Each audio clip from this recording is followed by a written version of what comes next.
This place is beautiful. The True Blue Golf Course in South Carolina is a world away from New York City streets. That's where Keith McGurk was a cop for 11 years. The day we caught up with him, he was playing around with another retired police officer who knows firsthand what it's like to protect and serve at work. Drop the gun now! And still juggle life at home. When you put that shield on, when you put that uniform on, it almost acts as a deflective barrier. You know, that whatever you were going through at home, you leave in your locker.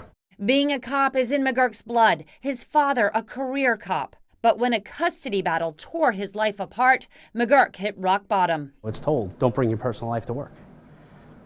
How the hell do you not?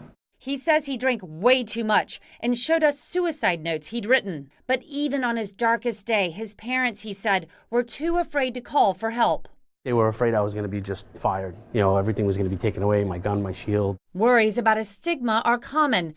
Listen to the spouse of a police officer who called 911 when her husband threatened to kill himself. This is like a freaking death sentence to his career.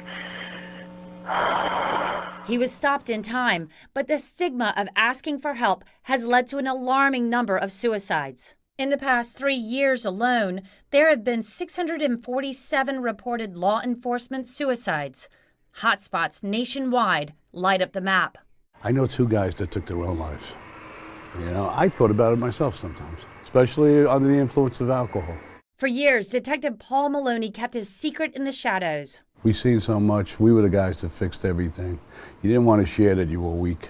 It's one of the reasons why first responders are 5 times more likely to suffer from PTSD and depression than civilians. We went out and we drank. I suppressed, you know, all my feelings and all my emotions. Maloney would climb his way out of alcoholism and eventually get help. But we discovered that 34 states won't pay workmen's compensation for officers who take time away from their jobs to get help.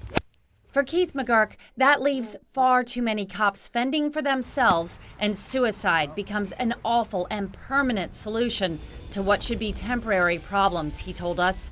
McGurk was saved by another officer in his department who he called Jack. All Jack wanted to do was talk.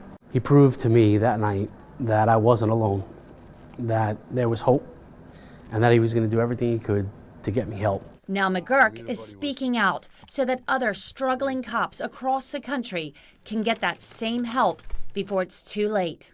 For Spotlight on America, I'm Ann Emerson.